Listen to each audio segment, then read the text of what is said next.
Vai ser o doutorado da Marina. Aí, quem sabe? Aí, ó, tá vendo, Marina? Pegou uma... Sabe, a FUMEC está prometendo um programa de doutorado aí para a gente já tem um tempinho. Pois é, então, como não há objeção de ninguém ao uso da imagem na gravação e depois na publicização dessas imagens, comecei a gravar, tá certo? Tá ótimo. Deixa eu só te questionar uma coisa aqui. Existe uma orientação sua no sentido de que, quando o outro estiver falando, a gente desativar o microfone ou a imagem, alguma coisa nesse sentido? A imagem de nós da banca, acho que pode continuar, tá certo? Sim. Mas o microfone é bom desligar, né? Para não ter ruído, essas coisas. Externo. Acho que a gente pode começar. Então, vamos dar início à defesa pública da dissertação de mestrado da candidata Marina Veloso Mourão, com o título Análise da sobreposição de direitos de propriedade intelectual no design. E fazem parte da banca, né, além de mim, obviamente, o professor doutor Luiz Gustavo Gonçalves Ribeiro, da Escola Superior Dom Helder Câmara, a quem eu já agradeço por ter aceitado o nosso convite, e a professora doutora Astreia Soares Batista, do programa de mestrado em Direito da Universidade FUMEC, a quem eu também agradeço por ter aceitado rapidamente o convite de participar dessa banca da Marina. E, seguindo o regulamento do programa, eu vou passar a palavra para que a Marina, em até 20 minutos, faça uma exposição objetiva do seu trabalho. Com a palavra, Marina. Obrigada, professor. Então, é com muita satisfação que eu vou defender hoje a minha dissertação de mestrado. Eu começo por cumprimentar e agradecer ao senhor, professor Dr. Federico Gabrich, meu orientador. Muito obrigada pela atenção, paciência e os conhecimentos transmitidos. Eu cumprimento e agradeço pela disponibilidade o professor Dr. Luiz Gustavo Gonçalves Ribeiro, da Escola Superior Dom Helder Câmara. Cumprimento e agradeço também a professora da casa, doutora Astreia Soares Batista. Obrigada por terem aceitado o convite desde já eu os agradeço pela avaliação e sugestões que serão oferecidas. Obrigada à Universidade FUMEC, a Cláudia pela gentileza e a quem mais estiver assistindo essa sessão. Uma honra ter a atenção de vocês. O título da minha dissertação é Análise da sobreposição de direitos de propriedade intelectual no design. O direito e a arte, eles fazem parte do universo humano. Um vai ser como uma forma de preservação do equilíbrio social e o outro como uma forma de despertar sensações e emoções. A valorização do design e das obras de arte aplicada, ela está presente no dia a dia da população, por novas experiências diferentes que possam provocar sensações agradáveis. A atividade do design ela vai ser o resultado da criatividade e a capacidade inventiva humana. E no atual modelo de produção em massa, que tem dominado a indústria, diversas empresas elas oferecem produtos e serviços muito semelhantes e com preços parecidos. Então, agora, no século XXI, o grande diferencial é atender o desejo das pessoas por produtos e serviços mais funcionais, mas também emocionais. Vai ser através do design da inovação que essas empresas vão criar essa identidade e exclusividade dos produtos. Então, nessa perspectiva, os direitos de propriedade intelectual, eles vão envolver um conjunto de regras e procedimentos que vão regular o acesso do direito ao uso, da capacidade de apropriar e de transferir esses conhecimentos. Vale ressaltar que esses direitos de propriedade intelectual, eles existem de forma independente em relação ao suporte físico do qual eles possam estar incorporados. E, além disso, eles possuem valor econômico e constituem ativos estratégicos. O bem tangível de uma empresa ele pode ser representado tanto por ideias, segredo industrial, savoir-faire, marcas e patentes, desenho industrial, cultivares, denominação de origem, isso só para citar alguns. Então, na sobreposição de dois ou mais direitos de propriedade intelectual, que é o que eu estou tratando aqui, ela é relativamente comum em países como a França e a Bélgica, que adotam os direitos do autor, diferentemente dos Estados Unidos, que adotam o direito de cópia, que é o copyright. Aqui no Brasil, a doutrina ela é sensível ao tema, já que essa sobreposição de direitos ela pode acarretar na mitigação do domínio público e também restringir o direito à livre concorrência e causar também um desestímulo da criação. Feita essa introdução, a dissertação propõe como tema-problema a análise da viabilidade da dupla proteção dos objetos de design reconhecidos como obra de arte no Brasil, tal como ocorre na França. O objeto do design da obra de arte aplicada, eles possuem natureza diferente das obras de arte plástica. A obra de arte plástica ela é ditada pela sua forma. A arte aplicada tem as suas características decorrentes de alguma finalidade ou função que seja útil. Mas, no entanto, o contexto no qual essa obra ou objeto está inserido pode acabar por alterar essa natureza. Então, como hipótese, eu coloco que objetos projetados inicialmente com uma finalidade funcional ou utilidade específica, cuja forma possua um relevante valor artístico, eles podem acabar convertendo-se em obras de contemplação e tornando, portanto, dignos de uma proteção pelos direitos autorais. Como, por exemplo, artigos de joalheria, mobiliário, utilidades domésticas, veículos, peças de vestuário. O objetivo geral da pesquisa foi demonstrar a necessidade de se estabelecer quais normas da propriedade intelectual vão proteger o design e as artes aplicadas. Considerando que a Lei 9.610, de 98, que é a Lei de Direitos Autorais, e a parte reservada ao desenho industrial da Lei de Propriedade Industrial, que é a Lei 9.279, de 96, elas apresentam lacunas quanto a essa adequada forma de proteção aqui no ordenamento jurídico brasileiro. O método que eu utilizei foi o hipotético dedutivo, com análise dessas legislações mencionadas e também da doutrina e jurisprudência, tanto nacional quanto europeias. E também fiz uma análise dessa proteção sobreposta no direito comparado entre o Brasil e a França. O marco teórico foi o pensamento do autor Newton Silveira. Para ele, a finalidade utilitária de um objeto ela não descaracteriza uma obra artística. Então, além disso, a pesquisa ela vai fundamentar também na teoria da unidade da arte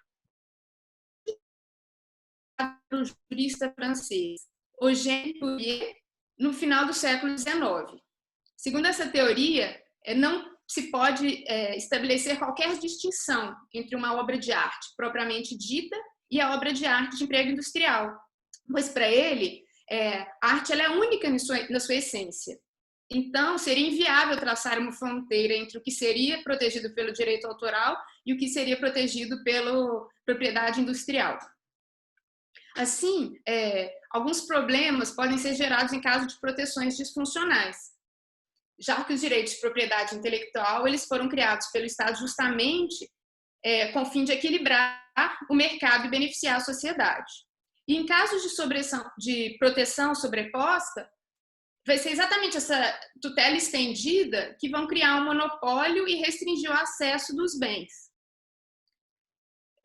Então, por um lado, esses monopólios de propriedade intelectual, eles vão estimular a geração de novos conhecimentos, mediante investimento e inovação. Também, por outro lado, eles vão aumentar os custos da produção e reduzir os benefícios de curto prazo ao consumidor. Para tratar dessas questões, por alguns motivos, questões metodológicas, eu acabei abordando só os direitos autorais do desenho industrial. Dividi a dissertação em 3 capítulos, além da introdução e da conclusão. No segundo capítulo, analisei o descompasso entre o conceito jurídico e contemporâneo do design. Também apresentei alguns termos e noções artísticas que são passíveis de gerar eventuais ambiguidades na interpretação. O design e a arte, por exemplo, eles não são sinônimos, já que a arte ela é puramente formal e o design ele associa a forma à função. Em seguida, eu fiz uma contextualização histórica de como o processo de industrialização melhorou a qualidade e o apelo estético das mercadorias e também fez surgir a profissão do designer, que buscava, a princípio, adotar as habilidades artísticas ao dia a dia da sociedade de consumo. E nesse contexto também surgiram necessidades de criar mais leis e tratados internacionais que tutelassem os direitos dos criadores e investidores e também empresários envolvidos. No capítulo seguinte, eu tratei da tutela jurídica dos requisitos de proteção, da natureza e dos limites dos direitos autorais e também do desenho industrial. Eu tentei demonstrar a existência, em alguns casos, de uma linha tênue entre o desenho industrial e o apelo estético dessas criações consideradas artísticas, que foram originalmente planejadas para fins práticos ou incorporadas em artigos funcionais. Com isso, eu busquei comprovar a necessidade da adequação das normas jurídicas nacionais. Vale lembrar, eu acho, que a propriedade intelectual ela constitui um preceito constitucional e faz parte dos direitos e garantias fundamentais na Constituição da República. A natureza jurídica da propriedade intelectual ela deve ser considerada como propriedade, já que as características do domínio e da propriedade devem ser atribuídas aos bens intelectuais independentes de qualquer aspecto de intangibilidade. Eu destaco que a propriedade resultante dos direitos de propriedade intelectual não vai ser absoluta, pois ela só existe em atenção ao seu interesse social, que é justamente incentivar a criação de informação e, consequentemente, favorecer o desenvolvimento tecnológico e econômico do país. Os direitos autorais, eles apresentam natureza dúplice, ou seja, os autores possuem direitos morais e patrimoniais sobre suas obras. Os direitos morais, eles emanam da personalidade do autor, são irrenunciáveis e inalienáveis. Já os direitos patrimoniais, eles dizem respeito ao direito exclusivo de utilização, fruição e disponibilização da obra intelectual. E, ao contrário dos morais, podem ser cedidos e licenciados. A proteção por direitos autorais, ela independe de registro, ela é facultativa, e seu único requisito é que a criação de espírito seja original. Nos artigos 7º e 8º da Lei de Direitos Autorais, eles são meramente exemplificativos. E, além disso, os direitos autorais eles duram por 70 anos após a morte do autor. Como a forma plástica e ornamental de um objeto, ou conjunto ornamental de linhas e cores aplicados a um produto de resultado visual novo e original na sua configuração externa, e que possa servir de fabricação industrial. Então, seria um objeto bidimensional ou tridimensional.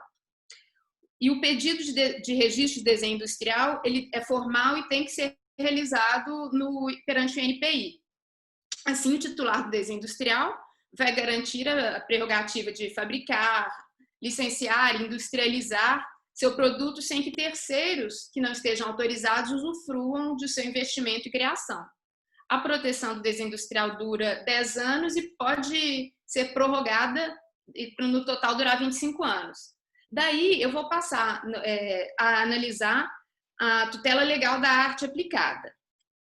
A antiga Lei de Direitos Autorais, que era de 1973, ela previa uma proteção para as artes aplicadas. Só que na lei atual, que está em vigor, ela não prevê expressamente essa proteção.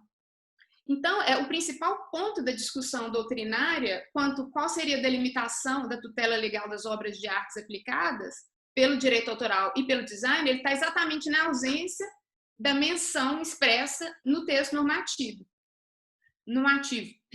Além da existência de uma tênue linha entre eventual configuração estética de desenho industrial que sobressai a sua função e o fato de as criações de espírito, por exemplo, as artes plásticas, que se destinam, sobretudo, para um prazer estético e não para a exploração industrial.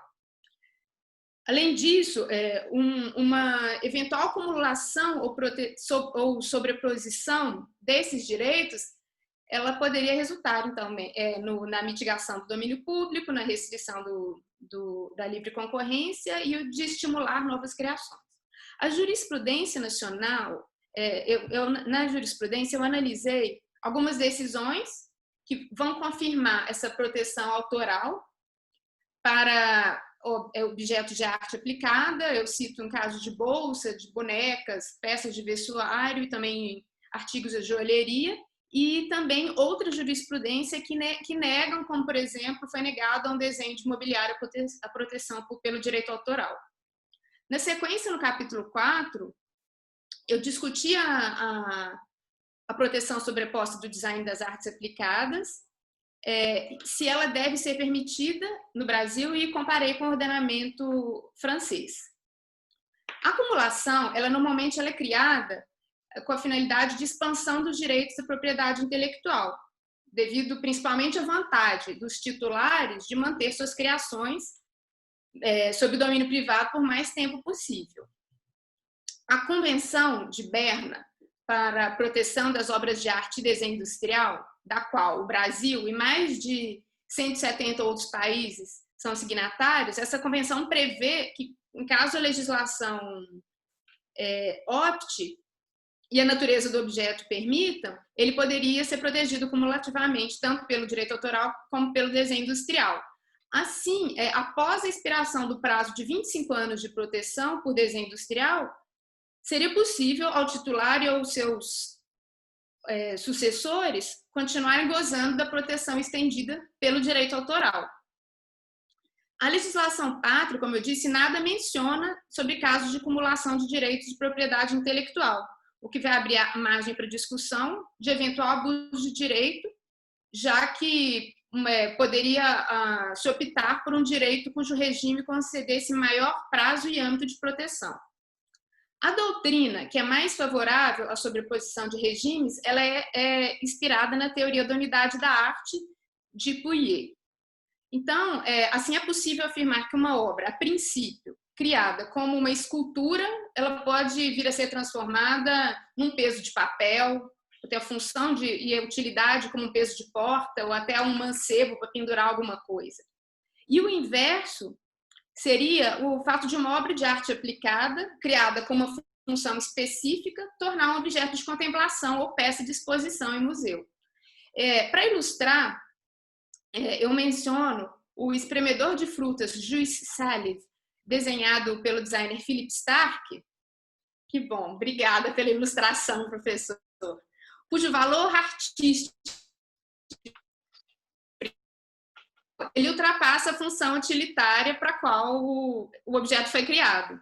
Então, esse objeto aí, que inclusive é considerado um ícone do design contemporâneo e faz parte da coleção permanente de diversos grandes museus de arte pelo mundo, que é um espremedor de fruta, de forma original, que inicialmente criado para ser um utensílio doméstico, e então cumprir uma função de extrair caldo de laranja e de limão, ele passa a ser considerado, devido à forma estética e aspecto original, um objeto de contemplação. Aí, então, dessa forma, dependendo do contexto, inúmeros outros objetos, eles também poderiam adquirir esse status de obra de arte e ter sua proteção estendida.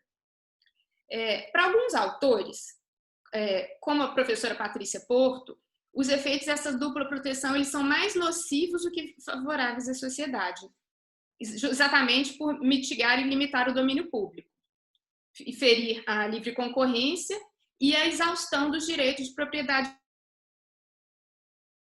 intelectual, que possuem um limite de duração.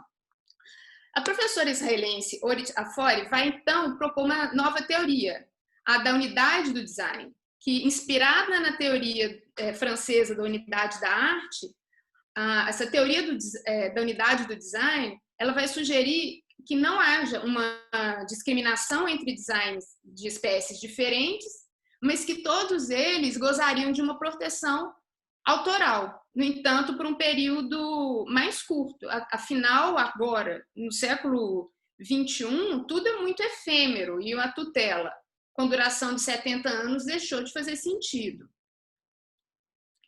Outros doutrinadores que eu consultei sugerem que se deve interpretar o direito de propriedade intelectual em consonância com o direito concorrencial. O Newton Silveira, que foi meu marco teórico, para ele existe uma certa zona gris entre essas proteções, pois para ele o desenvolvimento da indústria ele acabou por produzir uma transformação econômica e social nos costumes, nos valores, e também trouxe para a doutrina jurídica a necessidade de elaborar e atualizar as normas num contexto da segunda década do século XXI. Como a legislação nacional é silente, vai caber ao magistrado decidir se a proteção sobreposta será ou não permitida. Aí eu concluo pela necessidade de reconhecer um direito que proteja as obras de artes aplicadas contra as imitações de cópias.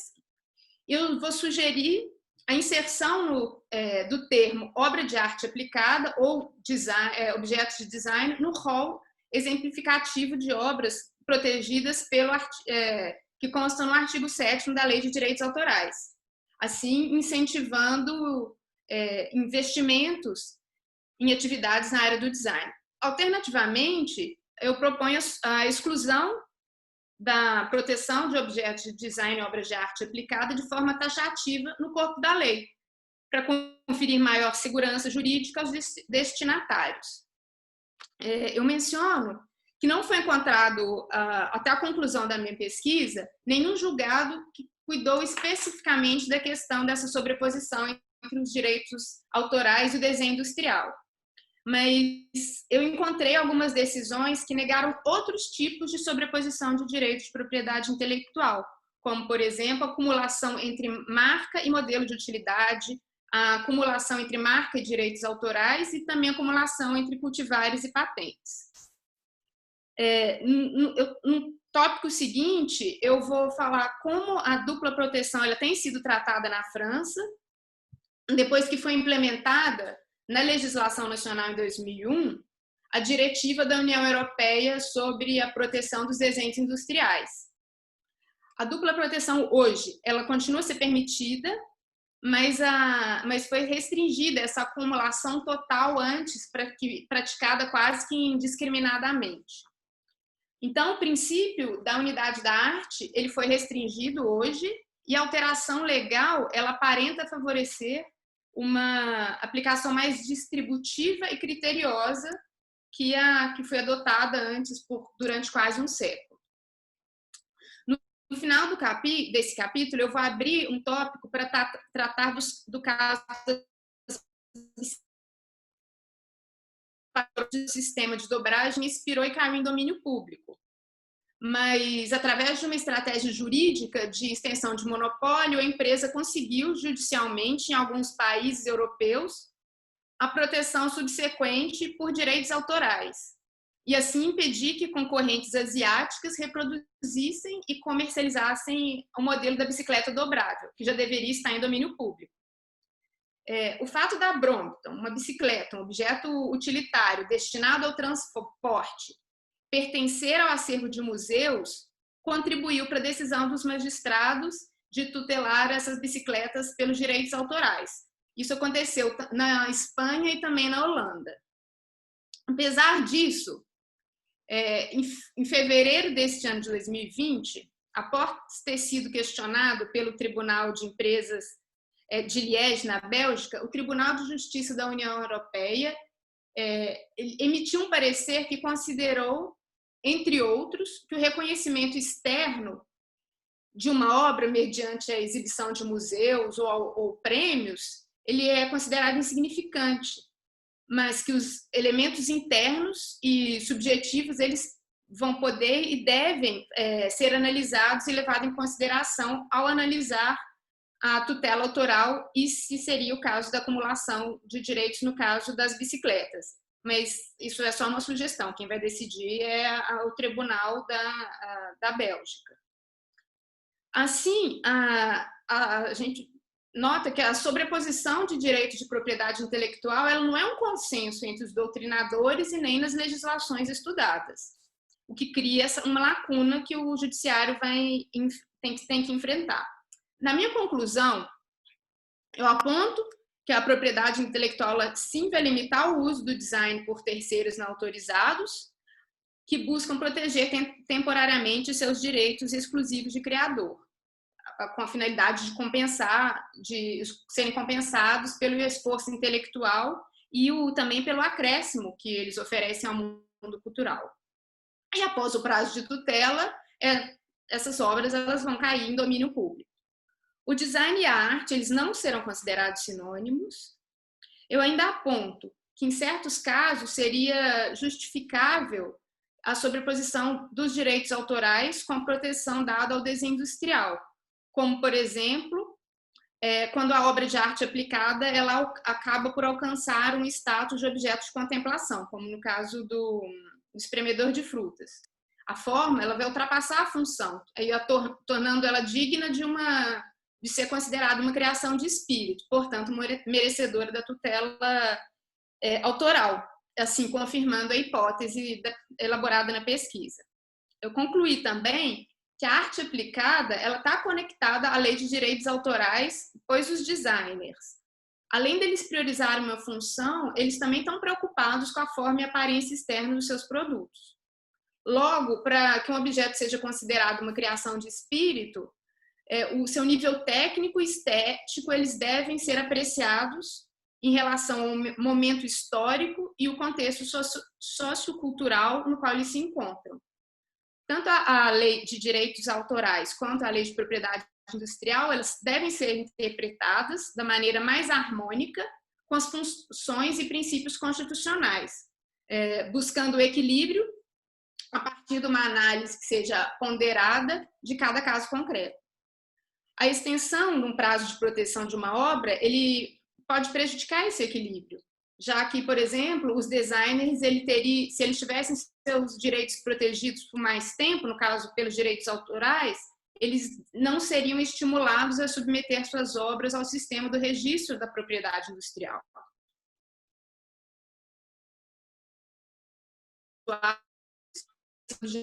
Tem um acesso barato postergado. Para Newton Silveira, o pensamento do Newton Silveira ele foi corroborado pelo entendimento exposto nos julgados que eu analisei. Assim, sendo a finalidade do objeto, ela não vai descaracterizá-lo como obra artística. Além do mais, a sobreposição das proteções, ela vai fornecer um arsenal de armas ao litigante oportunista na luta contra a cópia do seu produto. Todavia, a proteção simultânea e subsequente de obras de design e arte aplicada sob diferentes regimes de proteção, ela não vai ser necessariamente prejudicial ao domínio público caso estejam equilibradas. Assim, foi possível concluir que os direitos de propriedade intelectual criados para equilibrar o mercado foram criados para beneficiar o mercado e a sociedade. No entanto, seria exatamente a tutela excessiva que geraria restrição ao acesso de bens pela sociedade. E uma efetiva proteção e alcance, para se ter uma efetiva proteção e alcance da finalidade, os direitos de propriedade intelectual devem estar harmonizados aos ditames constitucionais referentes ao princípio da função social da propriedade. Acredito eu que o principal obstáculo seria mesclar a proteção dos titulares de direito com os direitos constitucionais da sociedade, de forma a promover a função social da criação intelectual, ajustando aos anseios sociais e econômicos. Bom, assim eu finalizo a minha exposição e coloco-me à disposição da banca para eventuais dúvidas e questionamentos. Obrigada. Muito bem. Trouxe aqui o meu espremedor, que aqui em casa fica na sala de visitas.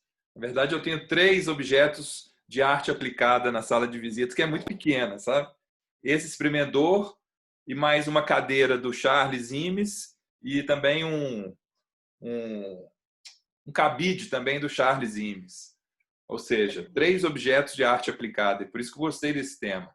Vou passar a palavra para o nosso convidado, o professor doutor Luiz Gustavo Gonçalves Ribeiro, que, como bom promotor de justiça, vai achar alguma ilegalidade no assunto.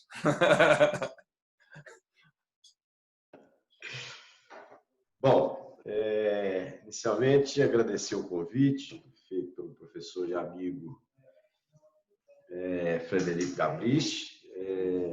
Acho que mais pela amizade do que por qualquer outra coisa, porque, na verdade, estamos aqui trabalhando na lida aqui com o direito penal, né? Aí o trabalho versando sobre design, que acaba sendo um desafio muito gostoso, assim, muito interessante, porque eu, particularmente, gosto de aliar conhecimento, né? Aquilo que, na verdade, a gente não tem tanto domínio, tudo aquilo que vem de informação enriquece demais, né? E a busca por conhecimento, ela não pode ser, pelo menos na minha concepção, limitada, né? Então, tudo aquilo que vier para agregar, e esse foi um trabalho que veio para agregar, assim, aprendi muito com o trabalho, é digno, assim, dos mais efusivos agradecimentos, né? Estou aqui à disposição para qualquer tipo de banca, qualquer tipo de assunto, né? A gente aprende muito com trabalhos como esse da Marina, né? Queria cumprimentar também a professora Astréia Soares, que eu tive o prazer de conhecer, estou tendo o prazer de conhecer aqui, embora impedido de pessoalmente, por conta dessa pandemia, mas de forma também, assim, muito... Estou vendo a senhora, professora, assim, de uma forma muito tranquila, né? No início te ouvi também muito bem, então, assim, em áudio e em vídeo estou conhecendo muito bem agora, né? Até pela propriedade que o Zoom está nos fornecendo aqui e a oportunidade que está nos dando de poder efetivamente nos comunicar muito bem, né? Eu queria cumprimentar também a Marina, né? Gostei muito da sua exposição, Marina. Também do seu texto, obviamente, mas agora está mais fresco, né? Pela exposição que você fez, porque condiz muito com aquilo que você escreveu, né? Está muito pertinente com o trabalho que você fez. E sobre esse trabalho eu vou, então, passar a discorrer aqui agora os meus apontamentos, situações que dizem muito mais respeito à questão metodológica, dizem respeito à questão de forma, dizem respeito a algumas sugestões, talvez assim pela incompreensão mesmo, que eu não sou uma pessoa, vamos dizer assim, que tem por hábito estudar esse assunto, né? Então, assim, como eu disse, em relação ao conteúdo, eu mais aprendi do que propriamente serei capaz de contribuir, né? Mas espero atender aqui, de certa forma, a expectativa que foi depositada com o convite, né? Bom, primeiramente, não poderia deixar de agradecê-la pelos agradecimentos. Quer dizer, desculpa aqui a redundância, mas eu costumo fazer a leitura, tem respeito àquelas pessoas que estão sendo examinadas, né? Eu costumo fazer a leitura de cabo a rabo, vamos dizer assim, do trabalho da pessoa. E eu vi lá que você já teve a gentileza de agradecer sem antes mesmo, né, de saber o que viria, né? E agradeço por essas considerações que demonstram assim, um respeito grande com aquelas pessoas que se debruçaram com o seu trabalho e estão hoje discutindo o seu trabalho, né? Queria dizer da propriedade do seu resumo, né? O seu resumo está muito bem feito, ele traz todos os aspectos que um resumo deve trazer, né? Assim como a sua introdução, né? A gente percebe que, na verdade, muitas pessoas começam o seu trabalho pela introdução, o que, na verdade, é uma entre aspas, desculpa, que não é, eu não sei se seria apropriado, mas eu gosto sempre de colocar isso para dar um reforço, que é uma ignorância, né? Porque talvez seja um desconhecimento do que a introdução representa para um trabalho.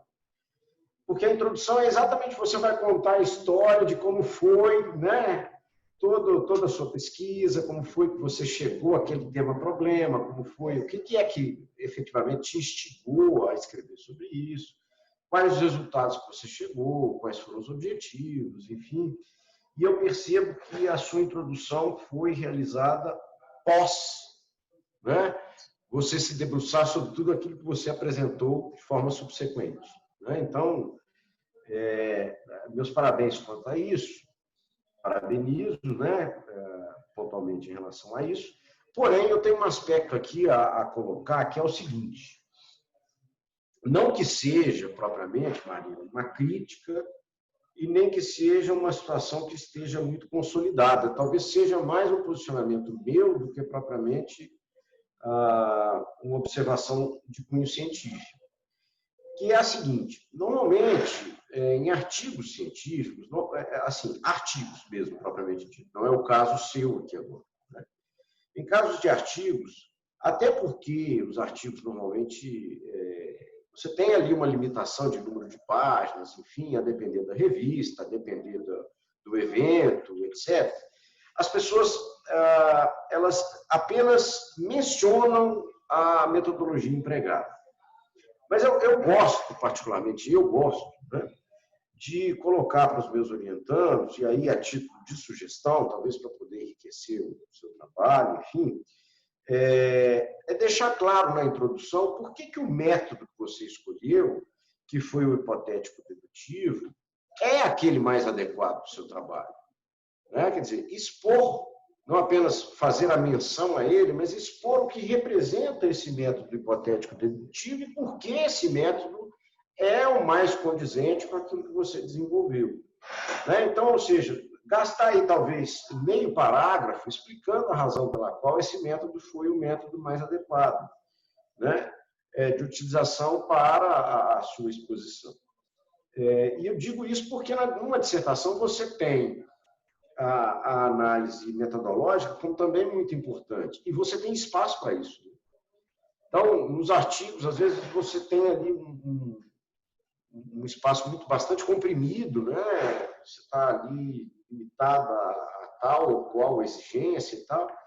E, embora a academia nos amarre também em alguns aspectos, na dissertação, como uma tese, enfim, você tem mais espaço para poder abranger isso aí, né?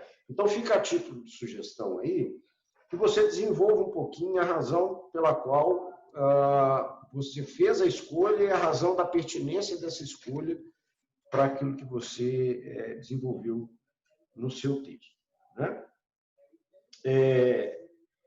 Ainda aqui, nos pontos preliminares, vai aqui uma consideração e, posteriormente, uma pergunta, né? O seu título, que você usa o termo sobreposição, eu queria saber a razão dessa sobreposição, por quê? E aí vem a razão da pergunta, e que ela se embasa também naquilo que você expressou hoje, né, há pouco. É porque a sobreposição ela dá a ideia de uma prevalência. Quer dizer, um prevalendo, talvez o direito autoral ele estando subjacente, quer dizer, dá uma ideia de subjacência ou de importância em relação a outro. E aí eu te questiono se na verdade não seria mais adequado, por exemplo, você colocar acumulação de proteção por desenho industrial e direitos autorais no design, né? O termo acumulação. E no final da sua exposição, também você deu até uma ideia, embora não fosse esse o objetivo, de simultânea e subsequente, ou simultânea ou subsequente tutela, alguma coisa nesse sentido, que pudesse expressar melhor essa ideia de dupla proteção. Porque quando você fala em sobreposição, e aqui eu não quero ser dono da verdade, não, viu, Marina? Por isso que é uma questão que eu estou te colocando. Dizer, o porquê da sobreposição? Porque a sobreposição pode dar a ideia de uma prevalência, de uma importância maior de uma determinada proteção em relação a outra, né? O que me parece não existir quando se usa o termo cumulação, ou acumulação, ou simultânea, ou subsequente, alguma coisa nesse sentido, né? Então, essa fica como uma primeira colocação, da razão dessa ideia de sobreposição. Quer dizer, na verdade, o porquê do termo sobreposição. Né? Seu texto está muitíssimo bem escrito, e aí parabenizo não só a você, como também a sua revisora, que você também agradeceu no início, né, dos seus agradecimentos. Ele está muitíssimo bem escrito. E eu vou te falar o seguinte, a gente coloca, e não é esse o meu perfil, de ficar ali falando, isso aqui, ou aquilo ali, ou aquilo lá, etc. e tal, mas a título de sugestão, depois você vai lá na página 45, não sei se você imprimiu aí, porque na impressão fica mais fácil de você chegar lá, né? Na página 45, você colocou lá, ó, em seu estudo, logo depois de uma citação em recuo, olha só, em seu estudo, Débora Souza, 2015, vírgula, afirma. Essa vírgula, talvez a própria revisora tenha sido induzida ao erro por conta desse 2015, né? Porque com essa vírgula aí você separou o sujeito do predicado, né? E aí isso é um vício que, na verdade, a gente vê que é um erro material, porque, na verdade, no seu trabalho não tem isso. Foi o único ponto assim, que eu chamo a atenção, você retirar essa vírgula aí para não separar o sujeito do verbo, né? O sujeito do predicado. Que é muito combatido em língua portuguesa esse tipo quer dizer, esse tipo de equívoco, né? Porque esse é um erro mesmo, né? E também, no tocante à forma, lá na página 75, e a gente vê também que é uma questão assim, passou mesmo, enfim, porque não é uma lógica do seu trabalho, tá, inclusive quanto à forma também muito bem trabalhado, né? E aí vá os cumprimentos também ao professor Gabrich, que tanto em conteúdo como em forma, certamente também deu a sua contribuição aí, foi uma contribuição, por certo, muito boa, o trabalho está muito bom. Na página 75, você faz uma citação em recuo, onde você coloca aspas, né? Aí eu sugiro que nessa página 75 você retire essas aspas, porque isso também, segundo as regras da BNT, não é o correto. Né? Eu não sei se você localizou aí, Marinho. Localizou? São só esses dois pontinhos aí, um que diz respeito à questão linguística, outro que diz respeito à questão de forma, né? Então, basicamente, só isso aí, né? No tocante ao conteúdo, acaba que também a pergunta do título já tem, ou já diz respeito também um pouquinho ao conteúdo, né? Mas ao conteúdo propriamente dito, até mesmo porque você faz uma boa reportagem, né, sobre o conceito de design, ele sair de um mero aspecto de embelezamento para passar para um aspecto de uma maior funcionalidade, enfim. Você traz, até no ponto 2.4, questões contemporâneas, enfim. Então, eu senti um pouco falta de você tratar um pouquinho essa modernidade do ponto de vista da filosofia e da sociologia.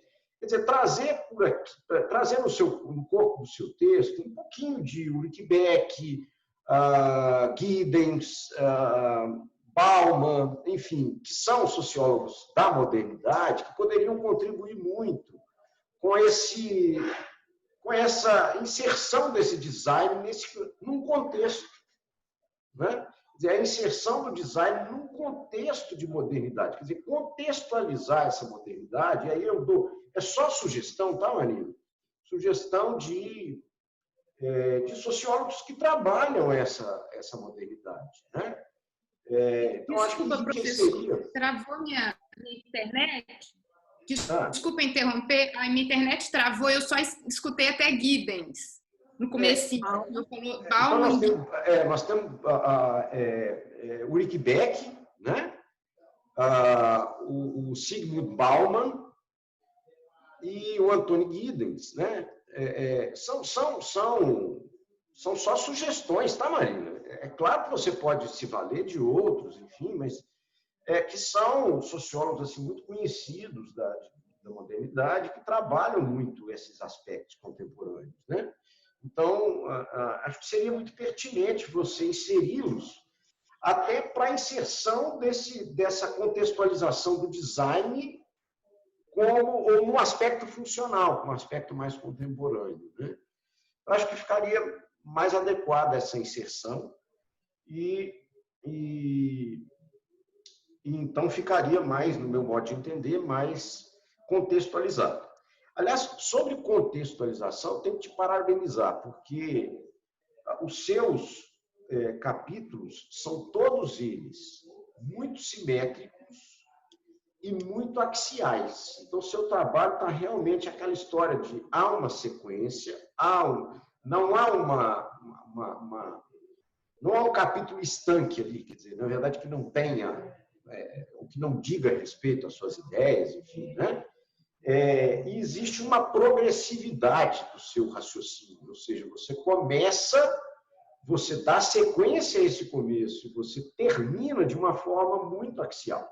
Então, você também está de parabéns em relação a isso, que são situações que a gente não vê como regra, né? Não vê como regra.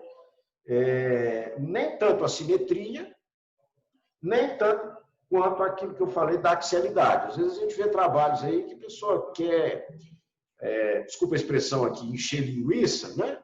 E acaba se valendo de situações que não têm tanta pertinência, poderiam ser ditas, ou, enfim, talvez o mais adequado seria até retirar, né? Então, a gente vê isso com uma certa constância nos trabalhos. Então, te parabenizo em relação a isso, né?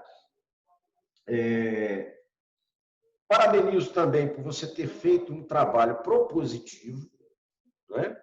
De inserção, ou como você disse, eventualmente, até de retirada, né? Porque, na verdade, o que a gente espera do trabalho é que ele seja científico, propriamente dito, é que ele dê aquela contribuição, né? Você deu a sua contribuição, você trouxe os seus argumentos, você trouxe o direito comparado para cá, para dentro do seu trabalho, e, ao final, você fez, né, a sua proposta, e ainda melhor, quer dizer, de repente preparando para um doutorado, enfim, alguma coisa do gênero, né?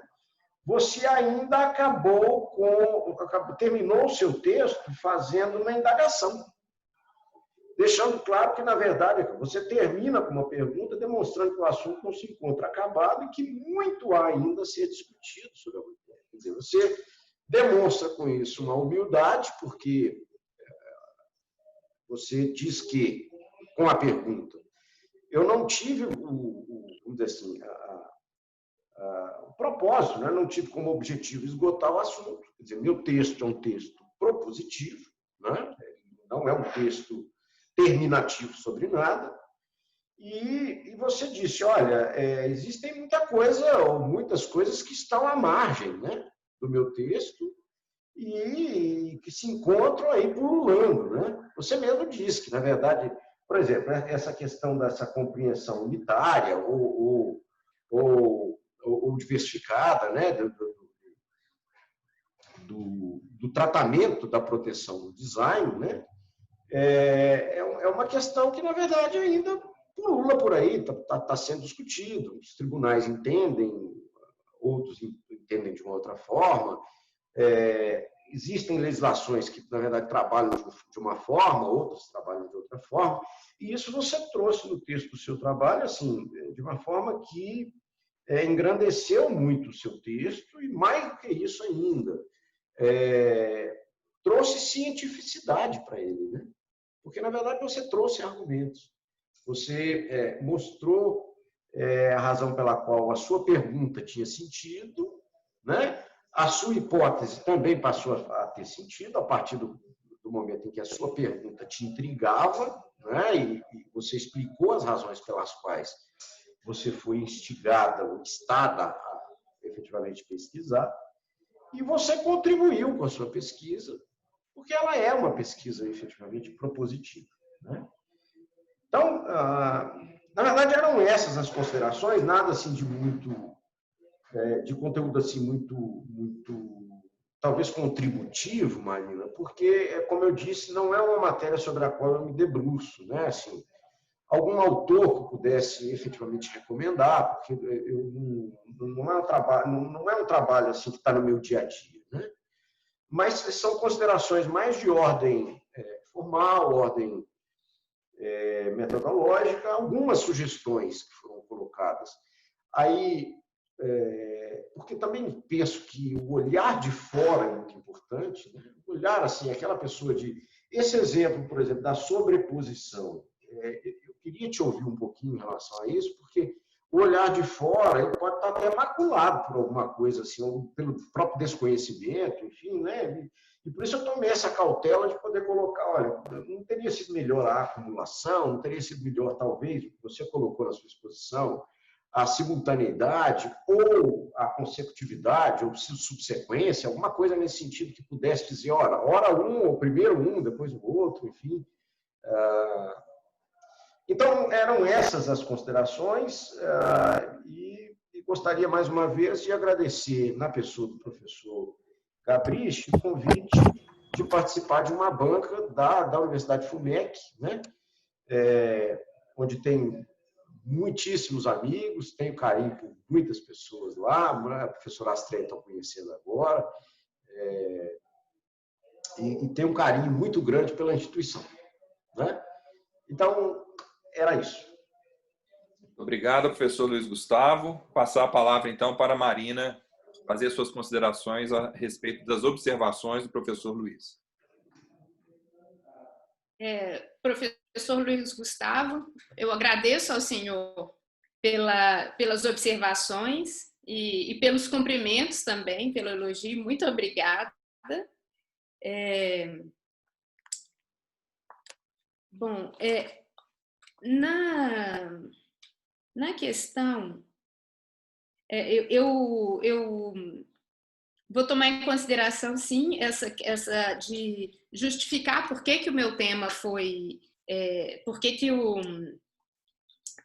método foi o que eu escolhi. Eu acho que sim, é pertinente eu inserir um meio parágrafo ou um parágrafo explicando e desenvolvendo mais sobre a pertinência dessa escolha. Obrigada pela sugestão. Agora, quanto à escolha da palavra sobreposição para o título, realmente no meu projeto, eu acho que desde o início eu tratava com cumulação, nem acumulação.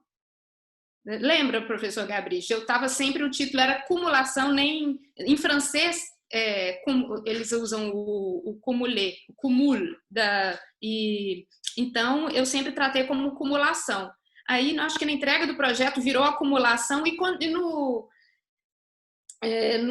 continuar dos meus estudos e à medida que eu fui escrevendo, eu troquei por sobreposição sem fazer essa reflexão que um poderia prevalecer sobre o outro. E eu não... aqui, na minha explicação, direitos autorais, eles vão acabar por prevalecer mais por uma questão de proteção maior e por maior período e também sem formalidade. Então, que seria a proteção máxima. Aliás, a máxima não seria os direitos autorais, seria uma proteção de marca, mas eu não tratei sobre isso aqui sobre as marcas, que seriam a proteção mais longa, que é a única que poderia realmente prevalecer sobre outro direito de propriedade intelectual. Mas eu não refleti ao escolher sobreposição sobre isso. Tanto que essa acumulação ou acumulação, ela pode ser simultânea ou subsequente. Lá no caso das bicicletas foi subsequente, e lá na França, quando eles tinham o acúmulo total, elas sempre eram simultâneas. Então, antes, imediatamente, quando algo era protegido por desindustrial, também estava automaticamente protegido pelo direito autoral, mesmo se fosse, por exemplo, um secador de alface. Teve um caso de um secador de alface que foi protegido por direitos autorais nessa circunstância. Eu não tinha feito essa reflexão, mas ela é muito pertinente. Eu encontrei os erros aqui, já anotei tanto na página 45 quanto na 75. Acho que o erro material A gente às vezes não consegue escapar, eu até encontrei outro. Com certeza foi material. Dá para ver que, desculpa te interromper, porque na verdade foram tão poucos assim, os que eu vislumbrei, né, que eu fiz questão de pontuar, porque aí eu vou estar colaborando, né? Não, com certeza, sem aqui, dúvida. Eu encontrei aqui, outros dois. Mas eu vou anotar esses também. Obrigada pela dica de falar um pouco mais sobre a sociologia e a contextualização do design. Eu não cheguei a pensar em usar Giddens. O Bauman eu cheguei até a pensar, mas eu não abordei muito essa parte. Mas pode ser desenvolvido. Eu não sei se eu consegui responder ao senhor. Sim, conseguiu. Sim, estou perfeitamente satisfeito, né? Obrigado. Novamente, eu agradeço muito. Então, com isso, passamos a palavra à professora doutora Astreia Soares Batista, para as suas considerações. Bom, então, novamente, boa tarde a todos, né? O prazer de estar conhecendo aqui o professor Luiz Gustavo. As bancas têm sido os espaços de interlocução intelectual, científica, acadêmica melhores que a gente tem tido, né? Muito melhor do que ir para um congresso. Então, é um prazer estar aqui e te ouvir, né? Eu agradeço a confiança da Marina e do Gabrich, porque a gente leva uma orientando até esse momento, e convidar alguém para a banca é um ato de confiança, né? Marina, eu estou debutando hoje como membro do programa, né? Não é a minha primeira banca no programa, mas é a minha primeira banca credenciada para o programa. Então, vou guardar esse momento com muito carinho de estar aqui, né? E a confiança do Gabrich sua, e espero também poder contribuir de alguma forma para o seu trabalho subsequente, né? Porque vai acontecer depois. Porque até aqui você já demonstrou para nós que vai sair daqui mestre, né? Isso você já conquistou, tá? Eu li com muito interesse, gostei muito do seu trabalho, foi muito fácil ler, sentei para ler e fui, né? Porque tem um percurso muito interessante, muito bem guiado, muito equilibrado, né? Foi muito bom ler.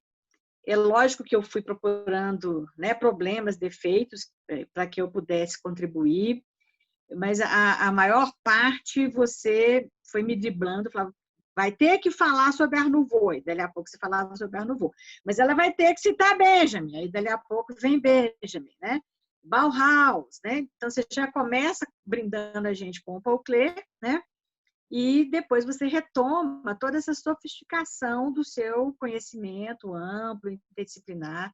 Você não podia estar com outro orientador que não o Gabrich, que é um cara que enfrenta, né, essas perspectivas aí sem nenhum conservadorismo, né? É um professor de vanguarda que a gente tem no programa aí, na graduação da FUMEC, então acho que foi uma parceria muito interessante para o seu trabalho, né, interdisciplinar que ele é, né?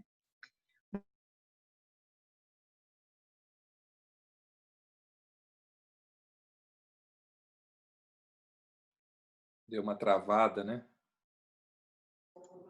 Travou um pouquinho ali, né? Vocês estão me ouvindo? Agora Sim? Sim, então... Travou um pouquinho. Travou em interdisciplinar. Ah, tá. Então, eu vou voltar na questão da problemática da estrutura do trabalho, né? Quer dizer, você tem um problema, tem uma questão concreta sobre desenhar essa questão de uma forma muito lógica, muito clara, né? Eu gostei do título, eu acho que o título é adequado, ele está voltado para o seu conteúdo, ele é claro, ele é objetivo, né? Em que pese as ponderações do professor Luiz Gustavo, que seria para aprofundar, mas eu acho que da forma como está, você está se dirigindo claramente ao conteúdo que a gente vai encontrar, né? Não é um título fantasioso, ou é um título que esteja aquém do seu conteúdo ou além do seu conteúdo. Não, acho que ele está muito bem dimensionado, né? A sua pesquisa é bastante relevante. Eu tive a oportunidade de pertencer ao Núcleo de Inovação Tecnológica da FUMEC durante alguns anos. e a gente sabe que não é fácil uma conciliação entre o direito de propriedade e o interesse social, ou até, no caso da instituição, né, o interesse institucional, o interesse empresarial e o interesse do autor, né? Então, quer dizer, então é relevante, é importante, né, discutir isso e pesquisar isso. Tá? Com relação ao seu estilo, a linguagem, a coerência e a clareza, né, também muito bom, como eu disse a você, né, foi uma leitura linear, né, não tinha que ficar, mas espera aí, o que ela disse aqui? Não, uma linguagem interessante, coerente. Agora, na hora da sua exposição, a gente percebe novamente essa clareza na sua exposição oral, então não é só, né, um mérito que você tem na redação, mas um mérito que você tem também para sua exposição oral. Aqui, nesse nosso sistema online, não dá para ver se você está nervosa, mas me parecia muito tranquila. Se você estiver nervosa, você enganou a gente muito bem, não confesse, porque demonstrou-se muita tranquilidade, né? Toda semana eu defendo mestrado, isso é uma coisa muito comum, hoje é só mais um dia, sexta-feira, para defender mais uma vez. Parece que você faz isso toda semana, né? Muito bem, parabéns, porque, né, se uma mestre, se você tem pretensão de docência, né, tá bem forjada para isso, essa amostra que a gente teve aqui mostra que você é muito clara e muito coerente na sua exposição, né? Com relação ao seu estilo, eu observei um fator que eu quero chamar atenção para ele, no sentido de colaborar. Tá? Quando a gente faz uma citação, a citação é sempre uma interlocução. Né? Com exceção aqui dos julgados e da jurisprudência, que eles entram no seu trabalho de uma forma ilustrativa, as outras citações, né, sobre o que é arte, o que é design, a beleza, etc., elas pedem que você coteje uma citação com a outra, um autor com o outro, uma definição com o outro, e que, se possível, né, você entre em interlocução e se tome uma posição. Então, em alguns trechos do seu trabalho, ali pelas páginas 62, 63, 64, se não me engano, 24, 25, a gente vai ter uma série de citações e que elas, entre uma citação e outra, a gente não ouve a sua voz. Olha, eu vou fazer essa citação porque o que esse autor está dizendo interessa aqui para o meu trabalho, né? Ou eu fiz essa citação, né, ela entra em contradição, ou ela é corroborada por um outro autor. Então, essa interlocução sua com a citação, eu achei que ficou a desejar. Eu acho que, assim, para frente, pense em melhorar nisso, né? Pense a citação fala por você, então não aparece a sua voz, né, falando. Às vezes, no final de um conjunto de citações, você tem lá um pequeno parágrafo, meio que concluindo aquele trecho. Eu acho pouco. E aí, Marina, olha só, você talvez tenha abusado desse recurso do grifo. Tá? Tem muito grifo, grifo nosso, grifo nosso, grifo nosso. Assim, é um recurso legítimo, né? Você tem todo o direito de usá-lo, mas eu acho que você usa ele um pouco para mais. É um recurso que a gente usa assim, muito, assim, tipo 2 gotas de perfume Chanel, sabe? Assim, a gente usa uma gotinha do grifo nosso aqui e ali. E eu fiquei me perguntando por que você sentiu necessidade de usar esse recurso tantas vezes. E a hipótese que eu tenho é que exatamente porque faltou você comentar. Então, como você não comentava a citação, o grifo dizia para o seu leitor assim, olha, o que eu quero chamar a sua atenção é isso. Entendeu? Então, eu te sugiro pensar, né, nos seus artigos que você vai fazer, junto com o seu orientador, que você vai publicar sobre isso, você pensar, substituir alguns desses grifos, ou uma grande parte desses grifos, no meu entender, né, por dizer, olha aqui, o autor está dizendo isso no seu texto, na sua redação. Né? Então, você vai delinear com o seu comentário. Por quê? Porque isso aí é a sua voz, é a voz da autora. Tá? Então, eu entendi um pouco que essa necessidade de grifar veio para substituir um texto que você não fez, que você não trouxe para nós. Né? Então, esse é o principal ponto que eu penso que pode melhorar, aprimorar o seu texto, né?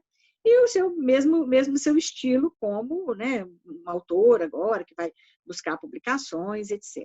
Tá? Aí tem mais algumas coisinhas assim, pontuais. Quando você cita o Benjamin falando da reprodutibilidade técnica, né, ele fala assim, hoje em dia, mas hoje em dia do Benjamin é nas décadas de 40, né? Então, talvez você pudesse dizer, olha, lá quando o Benjamin faz isso como uma novidade, vamos dizer assim, para discutir a obra de arte na sua reprodutibilidade, né, e na sua técnica, mas isso falando isso lá nos anos 40, né? Então ficou parecendo que ele falou assim, sabe que o autor morreu lá na Segunda Guerra Mundial, pode não fazer essa contextualização. Então, é importante que o autor ofereça tudo para o seu leitor, né? Eu gosto de dizer para os meus orientandos assim, olha, pense que quem vai ler o seu trabalho não vai ter que buscar essa informação. Peraí, quando que era esse cara? Quando que ele falou isso? Né? Mesmo porque a gente coloca a data da publicação que a gente tem, não é a data de quando o autor escreveu, né? A norma coloca a data da publicação. Então, isso também não ajuda o seu leitor. Então, para você se tornar uma referência, para o seu leitor não precisar buscar essa informação, é importante que você contextualize, né, quando que ele está dizendo que é uma problemática atual, né? Então, não, ela continua uma problemática atual, mas ele está falando disso contemporaneamente, tá? Numa citação que você faz na página 31, o autor fala assim, isso será visto adiante. Então, fica um pouco confuso se é você que vai ver adiante ou se é o autor lá naquele texto que você está citando que será visto adiante. Numa leitura rápida, a gente confunde um pouquinho. Então, faz aquela supressão lá do colchete, reticência, tira essas palavrinhas aí que será visto adiante, que não alterem nada a compreensão da citação, né? E não gera essa dúvida, né? Ainda sobre citações, na página 37 tem uma citação muito longa, talvez fosse interessante dividir uma parte ser citação literal e a outra parte seja você comentando, né? Do ponto de vista da sua argumentação, sobre estilo é só isso que eu tinha falado. O ponto de vista da sua argumentação, né? Eu também quero talvez dar alguma contribuição aí para projetos futuros, né? Para outras formas que você vai elaborar a partir desse trabalho. Tem um aspecto que é um aspecto filosófico que tem a ver com o seu tema, que é o crescimento do individualismo. Então, esse sujeito cada vez mais individualista é um sujeito cada vez mais em busca desse bem-estar, cada vez mais em busca desse estilo, né, dessa função estilosa, dessa função que quase beira a forma da arte, né, que você está discutindo, porque é a partir disso que o sujeito vai construir a sua ideia contemporânea ou pós-moderna de identidade, né? O único conceito que eu senti falta foi o conceito de identidade contemporânea. E aí, além dos autores que o professor Luiz Gustavo já sugeriu, eu talvez sugeriria o Stuart Hall, né? Dentre outros tantos. O próprio Giddens também vai falar sobre a identidade pós-moderna contemporânea, que é uma identidade fluida, uma identidade fragmentada, uma identidade múltipla. Aquele eu que se reconhecia na identidade, né, antiga, vamos dizer assim, né, ou na identidade do sujeito do iluminismo, né, esse eu reconhecido do sujeito do iluminismo, esse eu não se reconhece mais na identidade contemporânea, né, porque eu posso ter, eu sou aquele sujeito que eu tenho na minha casa, um espremedor de fruta na minha sala, isso? Então, isso dá identidade para esse sujeito, né? Então, e eu acho que isso tem muito a ver, essa construção dessa identidade contemporânea, em que o sujeito se realiza muito no consumo e muito na propriedade, né? Isso tem muito a ver com esse boom do designer no mundo contemporâneo, né? O maior interesse, a maior atração para isso. Então, o diálogo entre o design e a arte vai realçar para nós, né, no Art Nouveau, no Art Deco, ou na própria escola Bauhaus, né, mas a gente tem um boom comercial, né? E esse boom comercial do design, eu acho que ele tem muito a ver com o consumo hoje ser essa grade, ele é mais ou menos como um totem contemporâneo, sabe? Como o totem dos povos primitivos, faz parte do meu totem contemporâneo ter um determinado designer ou não, né? Eu adoraria ser proprietária de uma bicicleta daquela. Eu ia achar, assim, impossível, né? Eu adoraria morar no prédio do Niemeyer da Praça da Liberdade. Eu não ia nem conversar mais com as pessoas, né? Eu ia olhar todo mundo assim, eu moro no prédio do Niemeyer da Praça da Liberdade. Ainda bem que eu não posso morar no prédio do Niemeyer da Praça da Liberdade, porque eu ia ser uma pessoa insuportável, né? Porque aquela arquitetura ia fazer parte da minha identidade moderna, ia ser uma coisa insuportável. Então, é essa relação entre o crescimento do individualismo, né, e a nova constituição da identidade do sujeito pós-moderno, né? O Ralph fala lá do sujeito iluminismo, do sujeito sociológico, né? Sujeito pós-moderno, essa quebra de várias grandes narrativas que a gente teve com Marx, com Foucault, com o movimento feminista, né? Como que isso vai impactar na construção dessa identidade. Então, eu acho que é o único conceito que eu acho que poderia contribuir, né, um pouco mais, né, para mostrar a relevância, justificar, mostrar a pertinência da gente estar falando de design, de proteção, né, dos direitos aí de propriedade ou de proteção industrial em relação a esse contexto, né. Quando você vai fazer a comparação com o direito francês, você falou isso para a gente lá no começo, se não me engano, na introdução. Eu acho que no começo do capítulo, valeria a pena você retomar, né? Olha, estou retomando aqui por que o direito francês, né? Inclusive, quando você fala lá no começo, você fala do francês e do belga, e aí você escolhe o francês, né? Então, ali eu acho que não seria redundante, não seria repetitivo, se no começo do seu capítulo final você retomasse. Estou retomando aqui porque eu escolhi falar, né, comparar com o direito francês, né? Os meus colegas do direito sempre falam, olha, a gente faz direito comparado para melhorar o nosso, né? Então, se é para melhorar, né, o que tem de melhor, o que você busca nessa comparação, né? Inclusive, você foi bem crítica, fez uma análise bem crítica, bem interessante, né? Porque você não vai comprando o direito francês como um direito, sei lá, colonizador, como né, predominante europeu, para chegar à sua conclusão, né? Você faz uma análise bastante crítica, né? Eu tinha feito 3 perguntas para você que você praticamente respondeu na sua exposição. Se você quiser comentar, né, um pouco mais, né?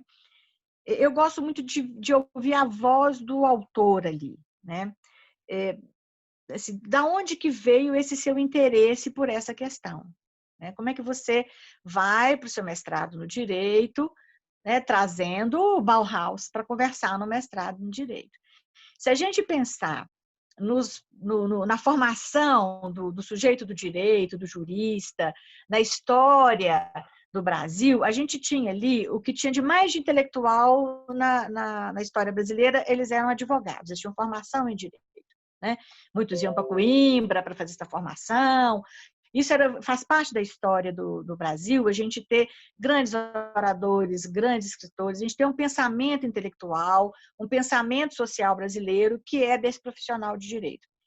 E ao longo da nossa história contemporânea, nós perdemos isso. A gente tem formado, né, as pessoas no direito, esse operador do direito, vai lá e opera, né, muito, muito pragmaticamente. Não é o seu caso, né?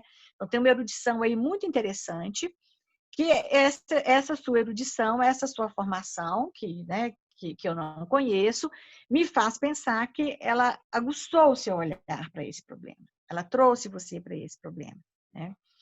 Então, assim, a importância de a gente distinguir o que é arte, o que é designer, o que é o artista, o que é o designer no contexto jurídico, é uma elaboração sua com seu orientador, né? Então, se você quiser falar um pouquinho sobre isso, eu vou gostar de ouvir, né? Eu queria que você falasse também como é que você relaciona o direito com a promoção do bem-estar social, né, depois da realização da sua pesquisa. Só que você concluiu brilhantemente, falou isso, né, não deixou nada a desejar, mas se você quiser também, né, acrescentar alguma coisa, fique à vontade. E, por último, se a sua conclusão leva a gente a pensar que nós precisamos de uma terceira via, de um terceiro conceito que não é nem arte nem design, né? E que geraria, então, uma terceira forma de proteção, né? Um terceiro papel, né? do Estado, né? Assim, pensando que a gente tem uma outra época e que esses dois recortes, ou arte ou design, eles não são suficientes para falar do que acontece nessa nossa época, né? Então, se a gente for pensar assim, um campo que eu transito há algum tempo, com alguma familiaridade, que é o campo da música, né? Os conceitos que a gente tem na música não são bons mais para a gente ficar recortando o que é música erudita, o que é música de concerto, o que é música popular, né? A gente tem uma nebulosa entre uma fronteira e outra, né? Então, se ao final da sua pesquisa, você pensa que talvez essas duas fronteiras não sejam suficientemente boas para a gente pensar, né, designer e proteção e arte no contexto contemporâneo, se a gente tem alguma coisa in between aí que devia ser pensado, construído e tal. Então é isso. Então, se você quiser, né, fazer seus comentários, eu vou gostar de ouvir. Obrigada. Passar a palavra, então, mais uma vez à Marina para responder à professora Astreia. Bom, professora doutora Astreia, muito obrigada. Eu agradeço a senhora por todas as considerações, elas vão enriquecer muito meu trabalho, e eu também agradeço pelo elogio. E também, muito bem-vinda, já que eu sou a primeira aluna que a senhora banca, sejam bem-vinda para várias outras. Bom, deixa eu ver por onde eu começo. O estilo de escrever e as formas da citação, eu vou prestar mais atenção, com certeza eu prestarei mais atenção, de usar mais a minha voz, de certa forma, de costurar melhor minhas citações e também me expressar mais. Eu acho que eu não senti que eu tinha exagerado no grifo nosso, e vou tentar fazer sem exagero mais com minhas palavras. E realmente o grifo nosso, foi a senhora, como eu digo, a suposição do que foi para usar minha palavra, eu acho que tem uma certa razão. Quanto à citação do Benjamin, na verdade, quando ele cita, a citação que eu usei dele era exatamente num contexto que ele fala da reprodutibilidade técnica da obra de arte. Ele fala sobre as fotografias de obra de arte. Hoje em dia a gente tem até scanner 3D, impressão 3D.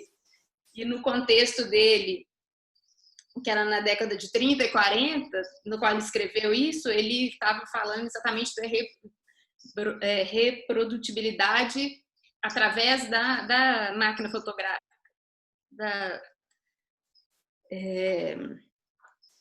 Foi também um equívoco, em algumas citações eu coloquei o colchete, eu cortei, e foi um equívoco deixar esse na página 31, conforme será visto adiante. Eu vou corrigir isso para o depósito final. O que mais? Essas suas considerações da parte formal, metodológica, eu vou levar todas em considerações para o meu aprimoramento, e também para explorar mais esse conceito de identidade pós-moderna e contemporânea.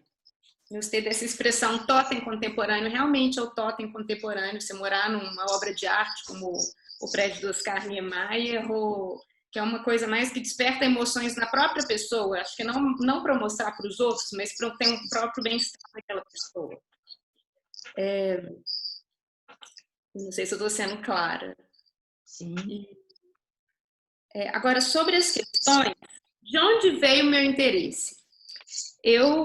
Quando eu graduei em Direito, eu fui morar na França, eu fui fazer uma pós-graduação lá, e foi nessa pós-graduação que eu descobri o direito de propriedade intelectual, que não é uma matéria muito explorada na graduação. Acho que na graduação, em 5 anos, a gente tem, no máximo, 3 aulas que tratam sobre o assunto. E são poucas as faculdades que dão mais oportunidade, ou que, bom, eu não tive, durante a graduação não despertei interesse, quase nenhum conhecimento sobre, não chamou minha atenção. E quando eu estava fazendo essa pós-graduação na França, lá eu descobri o direito de propriedade intelectual, tanto que depois eu fiz um mestrado profissional em direito do design em Lyon, e numa dessas aulas que eu conheci a teoria da unidade da arte, eu sempre fiquei um pouco curiosa para saber como que isso era abordado aqui. E eu lembro de uma aula que eu tive com, inclusive, um dos advogados da Brompton, dele mostrar, ele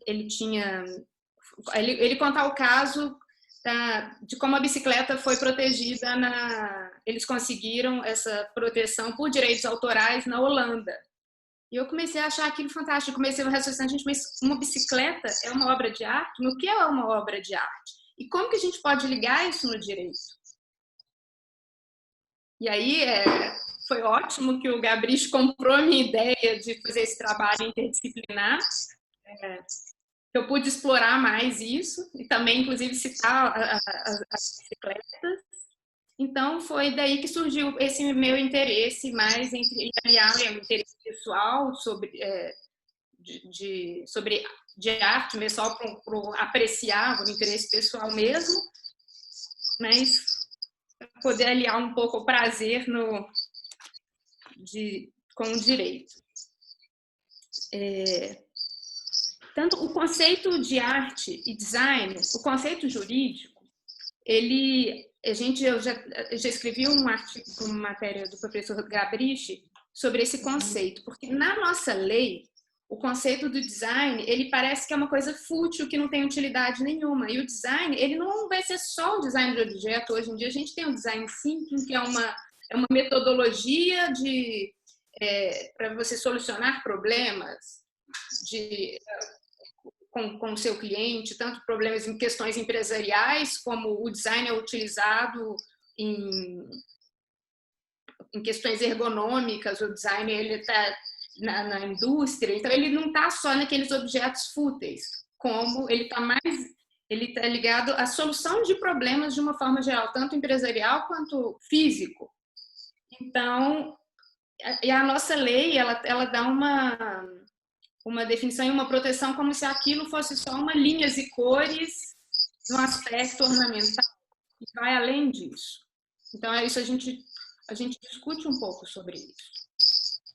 Mas a nossa lei, que é a Lei de Propriedade Industrial, que é de 96, não é uma lei tão antiga. Por que ela não protege também a atividade inventiva, não só a parte estética, como se ela fosse uma coisa supérflua? Mas não sei se existiria uma terceira via do design ou da arte, porque o que vai ser considerado arte e o design, ele tem a ver com o contexto do objeto, o contexto que ele é exposto. Num contexto assim, Marcel Duchamp conseguiu fazer um urinol virar uma peça de arte. E também teve um outro artista, que me falha a memória o nome, que numa exposição de arte ele colocou um vaso sanitário de ouro que as pessoas usavam, meio fazendo uma releitura do urinol do Marcel Duchamp. E o bem-estar social e a arte, eu acho que esse objetivo de ter um totem contemporâneo, ele tem um viés consumista e também individualista, de ter não para os outros, mas de conquistar um pequeno prazer. E que não necessariamente, e na maioria desses totens, eles não são acessíveis a todos. Mas também a empresa ou os criadores daquilo, eles têm que ser recompensados. Então, os direitos de propriedade intelectual, eles têm que ter essa duração, tanto para compensar, quanto para depois deixar, uma vez que cai em domínio público, todo mundo ter o acesso. Tanto que, bom, na parte da arte, não tanto, mas no direito de propriedade intelectual, que tem muito essa questão do bem-estar social, nas questões das patentes, e aí, por questões de bem-estar social e de questões de saúde, elas são afastadas. Mas isso eu não consigo ver um exemplo para a arte. Isso é só na propriedade industrial.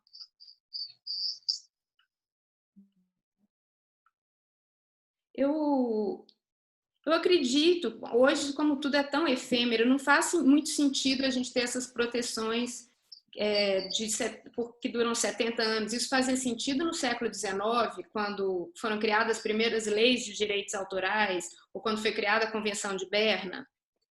E eu acho interessante a proposta da professora israelense, Orit Afori, de criar uma terceira via, e que justificasse, considerasse como arte, mas por um período menor.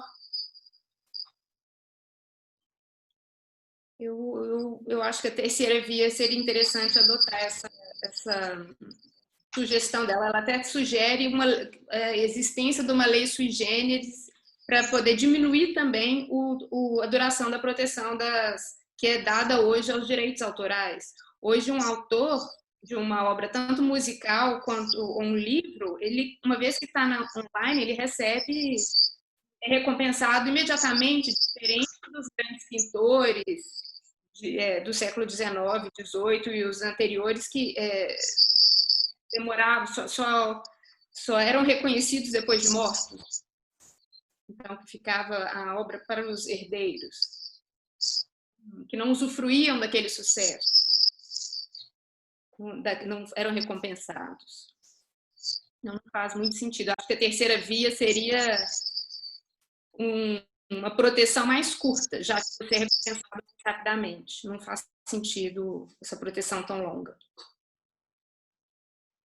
Não sei se eu deixei de responder alguma questão. Eu me sinto contemplada, Marina. Muito bem, gostei muito das suas respostas. Obrigada. Eu agradeço, senhora. Bem, então é a minha vez, né? Eu que vou ser o responsável pela crucificação da Marina, então. É o seguinte, gente, como orientador, né, dá para perceber que esse é um caso absolutamente atípico, né? A orientação da Marina é um caso em que eu acabei aprendendo mais do que orientando, porque a Marina tem uma formação prévia, né? E um estofo cultural superior ao meu, inclusive. Então, o trabalho é facilitado numa situação como essa. A Marina, como a professora Astreia bem colocou, ela precisa agora, eu acho, usar mais a sua voz, e a aprovação nesse novo mestrado, que ela já é mestre na França, né? Que sirva para dar mais liberdade a ela, né? Eu me lembro, né, que quando eu era mestre e não era ainda doutor, eu costumava dizer que tinha reuniões na FUMEC, eu já estava na FUMEC, né, que no dia 1º agora de agosto eu completo 25 anos na FUMEC, tinha reuniões que, se a pessoa não tivesse doutorado, a professora Astério já participava dessas reuniões, Eles deixavam uma vassoura assim atrás da porta e batiam na pessoa para ir embora, porque se não tivesse doutorado não tinha liberdade para participar da reunião, para emitir as suas opiniões. Então, o mundo acadêmico tem essas coisas, mas você já tem toda a liberdade e autorização profissional, pessoal, de usar as suas próprias palavras, e realmente isso eu também senti falta em alguns momentos disso. Acho que a gente chegou até a comentar algumas vezes isso, que eram citações sem as suas palavras, né? Sobre essa observação da professora Astreia, né, sobre o totem da modernidade, eu acho até que recomendo, né, a leitura do livro do Alain de Botton e do John Armstrong, que é o Arte como Terapia, em que eles mostram, né, as tantas possibilidades que hoje a arte e os objetos de arte aplicada proporcionam até como um instrumento de terapia. É óbvio que no trabalho da Marina não cabia, talvez, falar sobre isso, mas é bem legal como que há uma evolução, né, no conceito de arte, no conceito de design e na funcionalidade da arte, chegando até o nível de ser usada como instrumento de terapia. E aí vem a reflexão, né, se seria só um totem da modernidade, ou seria uma necessidade até da modernidade, né? Usar a arte para fugir dos nossos problemas ou encontrar a solução para eles também nos objetos de arte aplicada. Eu não tenho muito o que falar do trabalho da Marina, obviamente, só agradecer, né, por ela ter participado. Ela foi uma das poucas que conseguiu fazer as 3 disciplinas que eu ofereço no mestrado. Uma delas, o Direito, Arte, Literatura e Transdisciplinaridade, que nós vamos oferecer mais uma vez no próximo semestre. O nosso programa de mestrado, agora com a professora Astreia, nós teremos pelo menos 2 desajustados, no bom sentido. E a professora Astreia, ela não sabe, mas ela acabou de se convidar para a próxima, uma das próximas defesas, que é da Roselaine Tavares, que está nos ouvindo, participando aqui como ouvinte, em que ela vai falar sobre a aplicação da música no ensino jurídico. Então, como a professora Astreia falou que está estudando muito sobre música nos últimos anos, ela já vai ser convidada para a próxima, tá vendo? E todos aqueles... Tá vendo? Já aceitei o convite, Roselaine, me aguarde. Todos aqueles que queiram desenvolver temas realmente mais vanguardistas, mais não apenas interdisciplinares, mas multidisciplinares e transdisciplinares, vão encontrar na Universidade FUMEC, no nosso programa de mestrado, espaço para isso, certo?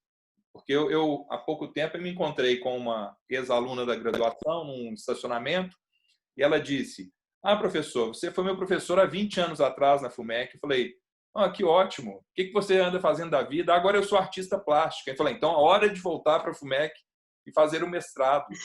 Mas mestrado em Direito? Eu falei: exatamente, mestrado em Direito. Para conciliar a sua experiência, a nova vida profissional com o direito. Né? A gente tem espaço para isso e tem um campo enorme para trabalhar isso do ponto de vista sociológico, do ponto de vista cultural, com a participação da professora Astreia, e com conexões realmente muito proveitosas, como foi o caso do trabalho da Marina, em que, a partir da experiência dela como de mestre em Direito do Design, a experiência dela internacional, a formação cultural dela permitiu nascer um trabalho realmente, eu reputo, inovador e bastante, muito interessante. Então, Marina, eu só tenho a te agradecer pela participação, pelo interesse, pelos ensinamentos que você me deu e recomendar mais voz e mais liberdade para você nos próximos anos e nos próximos trabalhos que você certamente vai fazer. Ok? Claro, professor. Obrigada. Bom, gente, a gente tem que fazer, os professores têm que se reunir, nós temos que nos reunir para poder dar a nota. Ou definir, né, se vai ser aprovado ou não, porque o nosso sistema não é de sistema de notas. Como que vocês preferem, Astreia e Luiz Gustavo?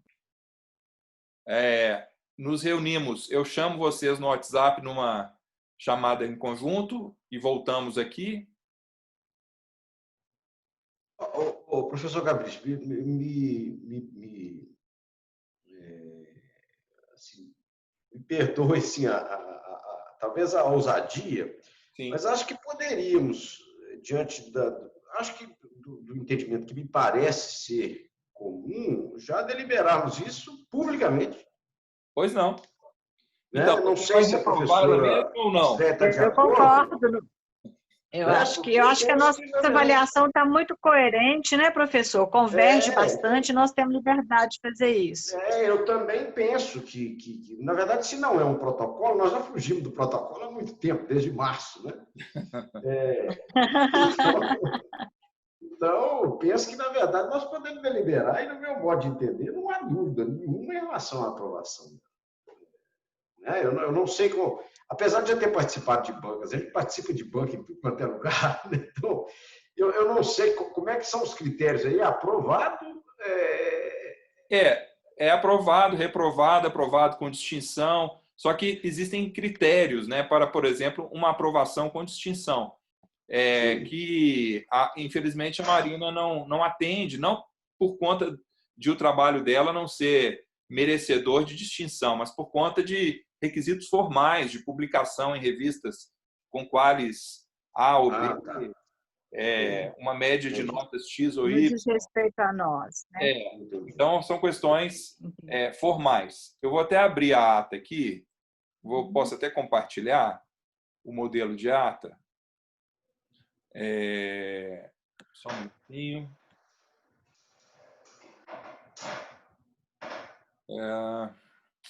Deveria ter já deixado ela aberta aqui, né? Mas a Cláudia me mandou. Só não estou achando. Achei. Ata. Eu vou compartilhar a tela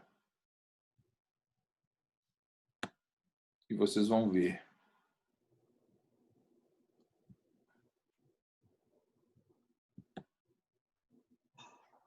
Estão conseguindo ver a ata? Uhum. Sim? A ata, me parece que você tem que clicar. Está aparecendo só a declaração. Espera um minutinho. Clica aí na ata. Clica aí, me parece que é só clicar aí na ata. Agora apareceu? Isso, agora sim. Então, é aprovada com distinção, aprovado sob condição, suspensão da banca ou reprovado. Não. Então, assim, não pode ser com distinção, por questões formais, é aprovado. No meu modo de entender, não tem dúvida. Aprovado. Né? Tá certo? Exatamente. Eu também acho que sim, apesar de não poder colocar com distinção por questões formais do regulamento, eu acho que o trabalho dela é um trabalho digno, inclusive, de ser publicado com algumas pequenas correções, haja vista a novidade do tema no Brasil, né? Não é um tema corriqueiramente tratado pela doutrina brasileira. Com certeza. Não é? Com certeza. Com certeza. Então, gente, eu cumprindo a formalidade, né?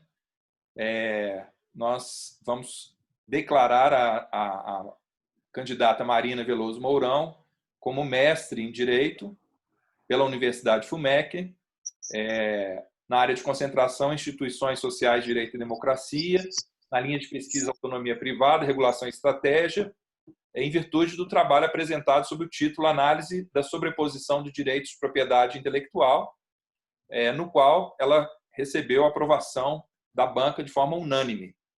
Então, em nome do reitor da Universidade FUMEC, Marina, eu vou declarar você como mestre em Direito pela Universidade FUMEC e desejar, mais uma vez, sucesso e confiança para seguir em frente com a sua voz agora, podendo, em alto e bom som, expor as suas ideias tal como elas devem ser expostas.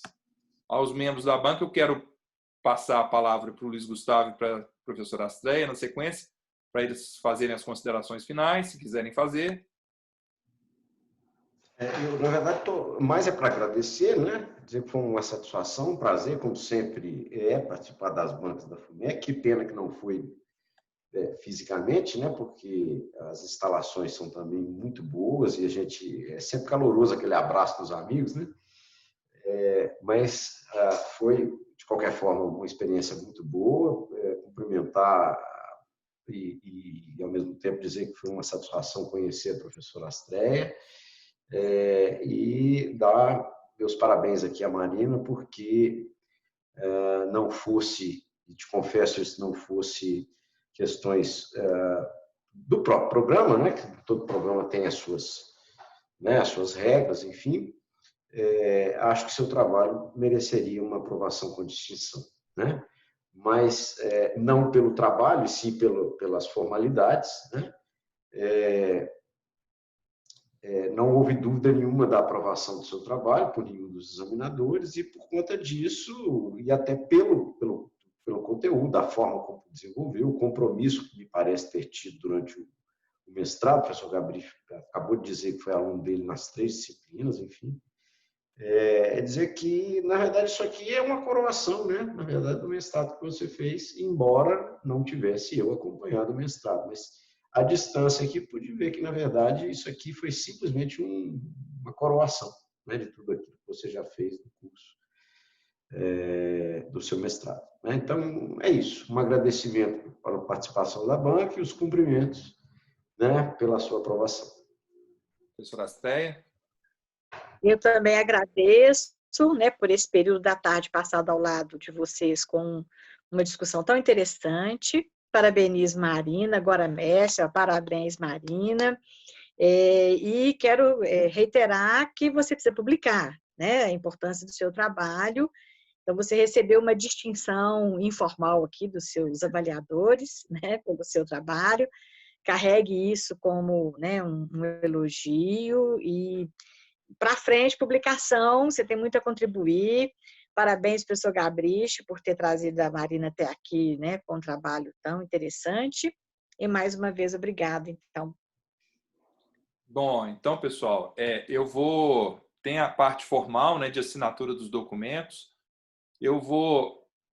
Acho que eu vou fazer ou assinatura com token, ou uma assinatura também digital no documento e passo para vocês, e vocês assinam e me repassam.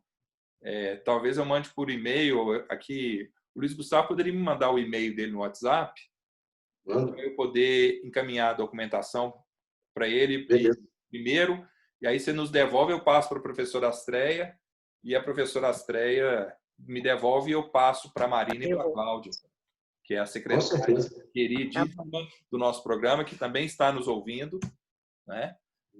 Já botou parabéns para você aí, Marina, no chat. Ó. Eu vi. Gente, eu gostaria também de agradecer a todos vocês pela banca. Muito obrigada pela atenção, pelas observações. E professora Astreia e professor Luiz Gustavo, espero no futuro poder conhecê-los pessoalmente, né, o que essa pandemia impediu. Mas eu fico muito feliz e muito obrigada mesmo pelos cumprimentos e por todas as observações. Gabriel, também muito obrigada. Obrigado a você, Marina. A Cláudia deu o ar da graça ali rapidinho, mas apagou rápido, mas ela continua presente, não somente à distância, mas no coração de cada um de nós, professores e mestrandos do curso de Direito da Universidade FUMEC. Tá certo? Bom, pessoal, então vou dar por encerrada a sessão, agradecer a todos que nos assistiram. Obrigada. Marina, quer falar alguma coisa, Marina? Não, eu queria te pedir que você está colocando o compartilhamento de tela, só para fazer uma foto, para tirar o compartilhamento, tá? A gente está... Claro, vou tirar agora. Tirei. Aí eu vou fazer um print aqui, só para guardar, de recordação. Interromper o compartilhamento, interrompi. Isso.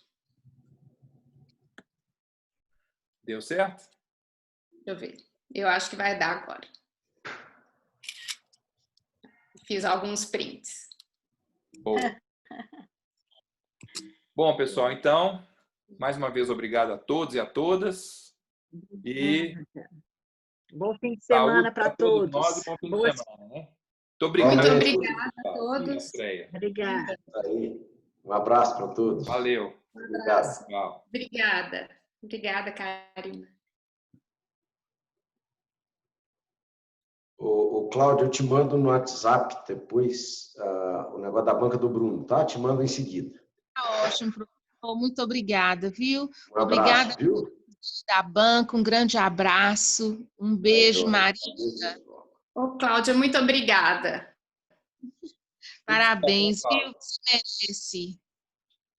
Muito obrigada mesmo. Obrigada por tudo, a todos vocês. Assim que essa pandemia acabar, eu passo lá na FUMEC para saber quais são os próximos procedimentos. Viu?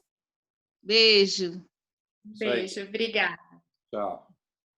Tchau.